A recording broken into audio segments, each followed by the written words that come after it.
'Tis the season to be jolly, la la la la la la la la la. 'Tis the season to be generous. Charity FC is back in full force. Am I right or am I right? I mean, ridiculous. I mean, Chelsea got me singing. That's how bad this has got. I'm losing my marbles. Unbelievable. How Chelsea have thrown that game away is unforgivable, considering the circumstances today. And this is your match review for Chelsea versus Everton, where somehow it's finished 1-1. Somehow it's finished 1-1, considering the circumstances, considering the stats, considering the way that the game was played, considering all of that. The game has somehow finished 1-1. We're going to get to it very shortly. Before I do, though, I'll let you know of two things. Firstly, this video is brought to you and sponsored by the OneFootball app. Make sure you download the OneFootball app in relation to check out all of the stats that I'm about to go through today in regards to Chelsea-Everton and how this result is pretty much illegal and shouldn't have happened. You can go to the OneFootball app and make sure that you can see where I've gotten my evidence from and how it all supports my view on the fact that Chelsea have bottled this today. So download the OneFootball app, link in the description. Also, secondly, check out my second channel. I'll leave a link right here for you guys. Check out my second channel, Younes Talks, with clips from my Twitch streams, Younes Talks as well. So follow me on Twitch, link in the description. Check out my second channel, FIFA Chelsea Career Mode on there. Episode 1 is live, episode 2 coming in the next couple of days. So make sure you stay tuned for all sorts of content that's coming there. Much appreciated. Now, that's out of the way. Let's go through what is, as far as I've already mentioned here, this right here, yeah, this 1-1. Illegal. Should not have happened. How has it happened? Well, it's the same story, isn't it? It's the same story. Chelsea score a goal after having to flip in normally scored about 10, right? We'll get to that in a sec. But we score, and then what happens 2 minutes later? 2 minutes. Yeah? If you're on the watch along, you would have seen me. And I know all of you in the chat, we were all on the same page. We were saying, okay, now we got to try and keep this lead. Yeah, let's keep this lead. For once, let's defend the lead.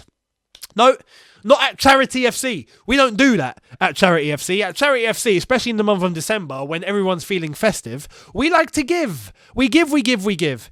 And, you know, giving wasn't enough by missing all the opportunities we had. And because we saw that Everton just could not score, when we went 1-0 up, we felt bad. And we was like, oh, you know what? Look, we feel sorry for Everton. Here's the thing. Everton have loads of players missing. They haven't got Richarlison. They haven't got Luca Dean. They haven't got, I think they had about 5 players out, main players, especially in their front line. So there's that to think about. They've got players like Gordon and Sims, who are 20, 18-year-olds. They brought on a 17-year-old. They brought on another 18-year-old with 2 minutes to go. They haven't got anyone. So, you know, we felt bad. And the fact that, you know, after making our subs, we were like, nah, you know what? We've got to gift Everton something. We've got to leave them with something. Rafa's job's on the line. Now, you know what? We've got to make sure we fix that because that's what we do at Charity FC. Yeah? I told you in the preview yesterday, Arsenal are the original Charity FC, but we are the modern, more established Charity FC. We're the ones with a HQ. We're the ones with, you know, an IT department and a cafeteria for everyone to go to lunch during lunchtime. And we are fully established Charity FC. Yeah? We're not like some sort of hut in some sort of community centre that's, you know, just Charity FC, some local initiative. No, we are fully established. We're nationalised. Yeah? We are providing nationally and internationally. That's the Charity FC that we're on right now.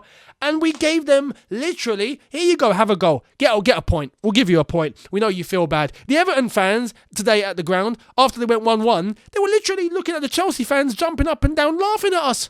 You know? Those Everton fans who have been wanting their manager to be sacked for quite a while now, they don't like Rafa. Those Everton fans that have been leaving Goodison Park at 27 minutes each game because it's been 27 years since they last won a trophy, so they've been having that little protest of their own. They're not happy with the way their club's being run at the moment, and their performances are down the drain. The fact that they've got loads of injuries, they're getting 1-1 at Stamford Bridge at home against the European champions, Charity FC. And it's unforgivable. Why? Because today wasn't a case of Chelsea playing badly. Chelsea not having control. Chelsea not having dominance. Chelsea struggling to get the ball to the final third. Chelsea struggling to string 2 passes together. It wasn't that at all. In fact, what it was Chelsea having complete control. Chelsea having complete dominance. Chelsea having, you know what? It's only right. I don't normally like to go to stats, especially when it comes to things like XG and all of that. I mean, we saw Man City beat Leeds 7-0. The XG for that was 2.78. How do you get an XG of 2.78 and you score 7? Anyway, that's why those stats are irrelevant. Oh, lo and behold, the Liverpool game right now as I'm recording is still going on. And guess what? They get a third goal because that's what top teams do. They come from behind, they score, Diogo Jota, Mo Salah, and now Trent Alexander-Arnold with an assist from Roberto Firmino. Because that is what top teams do. They kill games off. We, on the other hand, let me bring you the stats. We had 80% possession. 80%, right? We had a total of 23 shots. 10 of them on target. 1 goal. 1 goal. Unbelievable.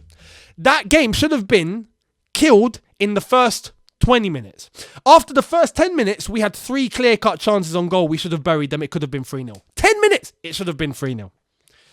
After about 20, 30 minutes, it could have easily been about 4 or 5. Mason Mount missing that sitter from 2 yards out. And I know he made amends later on by getting the goal that we've only scored today, our only goal. So I guess for that, fair play. But even, I don't want to bring my standards that low. Oh, he had a bad game overall. He missed that sitter, but he scored 1 goal. So yeah, you're the man of the match. Like, you're going to praise you from here to the moon. Like, no one deserves praise today. No one. And what I am going to say is because I know what football fans can be like. And over my years, at least on social media, or on YouTube specifically, being able to see Chelsea go through what they've gone through and see where fans begin to turn or who to blame, the manager or the players. Let me just put this clear right now. There is no need to be coming out and blaming Thomas Tuchel, saying he doesn't know what he's doing, he needs to be sacked or something stupid like that. That does not need to be entertained at all.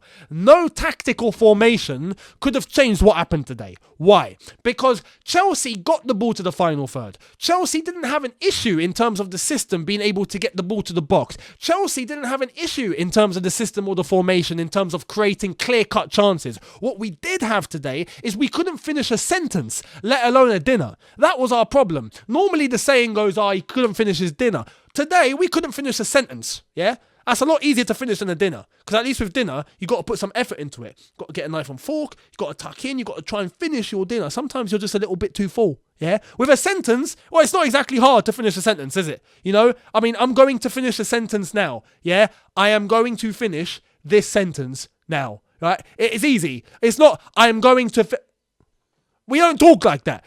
So the fact that this is the case. Chelsea today couldn't finish a sentence. Absolutely ludicrous. So we got to put that into context. It's got nothing to do with system or tactics or anything like that. Nothing to do with that at all. What it does come down to is the fact that all of these players today, especially in that front line, could not finish. They can't score.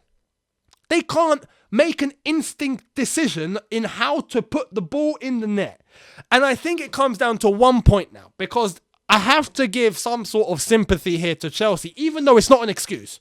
We had players out today, obviously because of testing positive, some out because of injury and whatnot. Fair enough. But Everton had main men missing. That's not an excuse. When you're your European champions and you've got the squad depth that you have, and you've got players starting like Pulisic, Ziyech, Mason Mount, Jorginho, Loftus-Cheek, Alonso, Reece-James, that's enough firepower to get past this Everton team. With kids, with babies. Literally, towards the end of that game, they were bringing on fetuses. Yeah? 18-year-olds, 17-year-olds coming on and doing a madness. Or at least just holding it down and getting that point away from home at Stamford Bridge against this Chelsea team without any kids. This is just our depth that we're playing today, and we still couldn't get it. But it's a case of these players not being able to finish. And it's insane how we can't finish. I've now come to the conclusion, and I'm starting to see it, with the fact that it's not the first time this season, and it's not the first time in the last 4 or 5 games. In fact, every single one of them, we can't keep hold on to a lead. Why? We get the lead, we go 1 goal up, whether it's 1-0 or 2-1 or whatever, or 3-2, like Zenit. We go 1 goal up, we can't hold on. Very, very carelessly, in the way that we conceded the goal. Loftus-Cheek giving the ball away by making the most stupid through ball decision that I see, giving it to an Everton player who's right in front of you and you just give it to him voluntarily. And then the transition, we get caught, Jorginho commits the foul, free kick, later on they go into the action and then boom, they get the ball into the box, poor defending, how? I don't know, normally we're good at set pieces, I'd like to think anyway, but someone gets around and boom, it's 1-1, they've scored. 2 minutes after we scored. We can't hold on. And I don't understand why. That comes down to some sort of mentality issue now, surely. The fact it's happened this many times. And what I wanted to bring it onto now is I know a lot of people are going to be making the judgment of, the formation needs to be changed. The system don't work. Let's go to a back four. It's got nothing to do with that. You saw the stats for yourself. You saw the game with your own two eyes. We dominated from start to finish. We can't finish. That doesn't come down to a system. That comes down to the individual players on the pitch. And can they shoot and hit it into the net? That's got nothing to do with a system. You know, you put Edouard Mendy up there. Mate, can you hit the ball in the net? Like, that's all I'm concerned about. That's got nothing to do with a back four or a back three. We got the ball to the front row many, many times. To the front three many, many times. To the final third many, many times. We couldn't finish. The truth of the matter is this, and this is where I'm going to start entertaining this idea. I think there are players in this squad that we've put on a pedestal who are not as good as we thought they were. That is what I'm going to say now. I think at the start of the season, we looked at our squad depth and we were like, wow, this depth is amazing. Whoa, we can go to these players in times of injury, in times of crisis, in times of need. Yeah, we'll be fine. Look at the depth. We were fooled. Because time and time again now, with this depth, we're bottling results. We're throwing games away. And that's no coincidence. And I think in terms of some of the individual mistakes we're seeing from these players, the poor shooting from these players, I think it's safe to say that there are many of these players in this squad, let alone, you know, I'm not talking about the first 11 or the players that we know can perform and score, well, should be able to. But we have a goal-scoring problem. And we have a problem in terms of individual performances. And I think there are players in this squad who are just not as good as we once thought. You know, we put the entire squad on a pedestal because we're European champions, because on paper it looked amazing. But I think, you know, there are a lot of players in this team now that we look at and go, yeah, maybe you're just not as Kyle as I thought you was. Maybe. And today's loss, if I'm Thomas Tuchel, I'm giving the full Sir Alex Ferguson Beckham boot treatment. Honestly, these players would be walking home. If it was down to me, they're walking home. Every single one of them. You don't get a cab. You don't drive home. You leave your car at the bridge. You're walking. Go on, see you later. It's simple as that. Throw boots in the dressing room, cut some eyebrows, do what you got to do. But I would be fuming if I'm Thomas Tuchel today. Things are getting broken in the dressing room if I'm Thomas Tuchel. It's unforgivable to drop a game like this against this Everton team. With all due respect to Everton and credit to them and fair play, they've got a result and congratulations for that. But they are in turmoil. They had injuries. Imagine if they had Richarlison or they had a Luka Dean or they had any of the 5 men that were missing today. It could have been worse. And that's what's crazy. They played kids. They played babies towards the end of that game. They were bringing on babies, right, in nappies. And we still couldn't get a hold of this game. In fact, we let them back in and we allowed them to take a point. Catastrophic. For the circumstances of the game, this is a catastrophic result. And as far as I'm concerned, title race right now, it's over. Right now, it's over.